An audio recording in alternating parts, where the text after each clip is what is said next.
Bismillahirrahmanirrahim. Alhamdulillahi Rabbil Alamin. Wassalatu wassalamu ala Rasulillah wa ala alihi wa sahbihi ajma'in, amma ba'd. Assalamualaikum warahmatullahi wabarakatuh. Tanong pa rin sa pagpa-fasting, pwede bang yakapin, pwede bang halikan ng mister o ng misis ang kanyang asawa habang siya ay nagpa-fasting sa araw? At hindi ba masisira ang fasting? Pwede po. At hindi po masisira ang fasting basta hindi lang umabot sa pagtatalik. Kung halik lang, yakap lang, wag lang lips to lips, ay wala pong problema.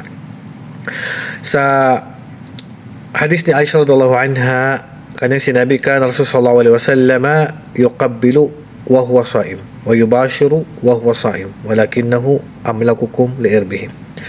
Ang propeta sallallahu alaihi wasallam, sabi ni Aisha radhiyallahu anha, hinahalikan niya kanyang mga asawa, niyayakap niya.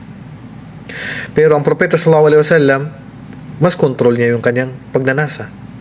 So, ibig sabihin, kung control mo yung pagnanasa mo, hindi umabot sa pagtatalik, walang problema.